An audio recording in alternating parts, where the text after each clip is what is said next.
is 2 weeks before the messenger died.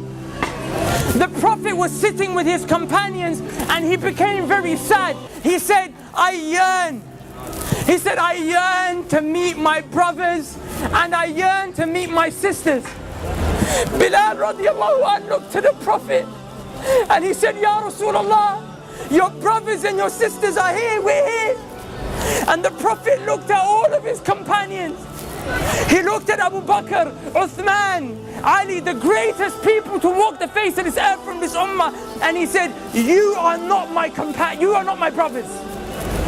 You're my companions. He said, my brothers and my sisters are those who will come. They will believe in me and they have not seen me. And the Prophet said, I can't wait. I wish I could meet you guys.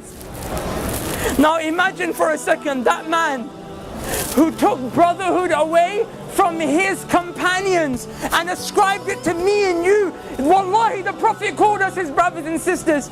Imagine if the Prophet stood right here. Imagine he stood here after Ramadan, 30 days we stood in the last third of the night crying to Allah, saying, Allah forgive me for my sins. Then literally the next day the Prophet saw us out here free mixing, boys and girls dressed inappropriately, smoking shisha. Wallah, I'm not judging anyone. I'm here just to give you the reminder that Allah told me to give you. But how embarrassed and sad would you feel that the Prophet ﷺ would see you in such a state? Brothers, take yourself, my brothers and sisters, take yourself to the day of judgment.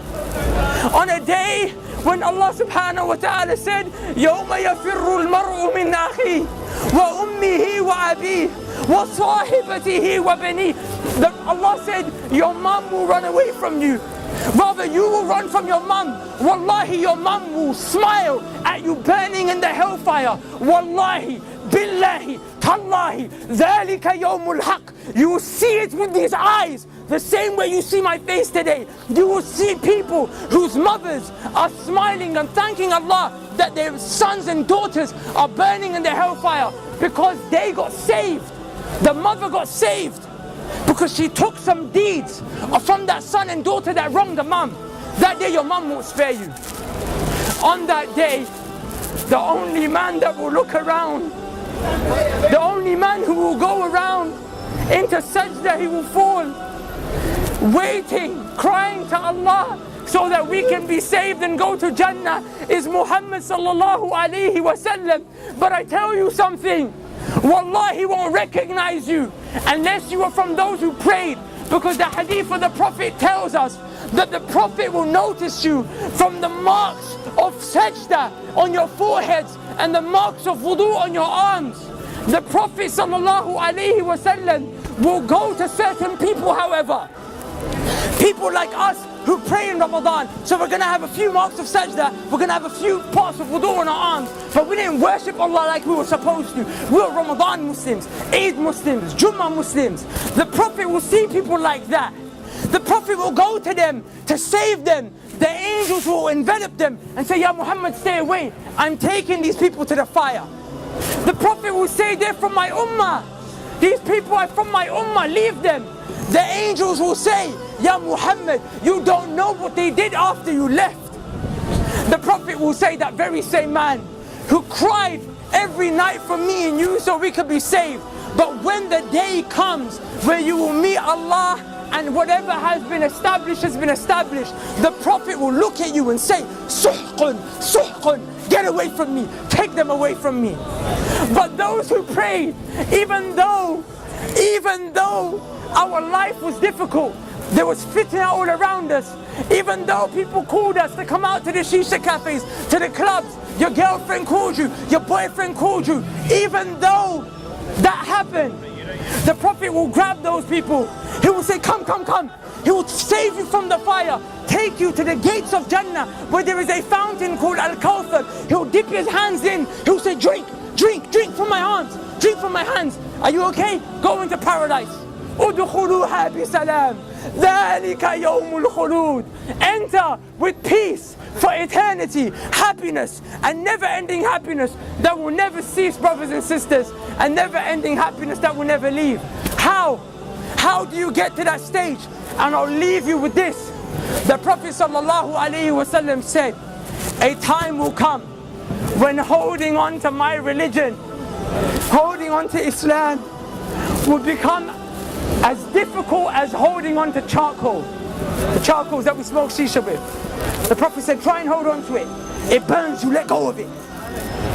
The Prophet ﷺ said, that's what my religion will become like. Is it not like that today?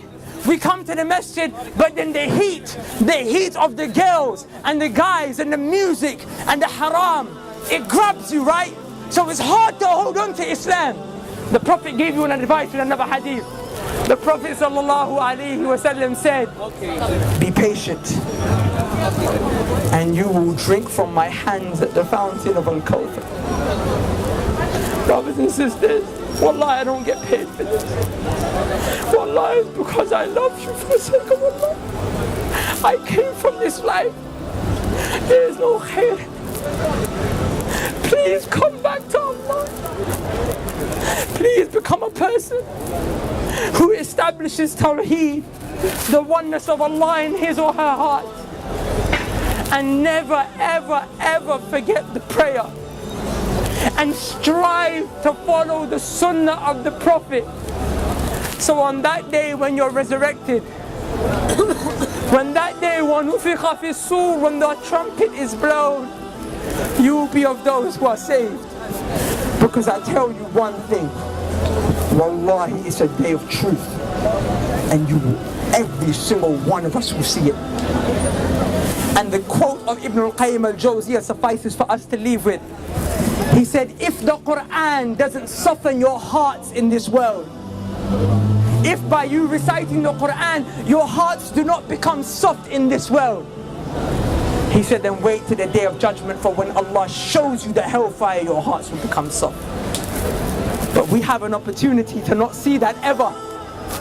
Take the most honorable part of your face, place it as low as you can, 5 times a day.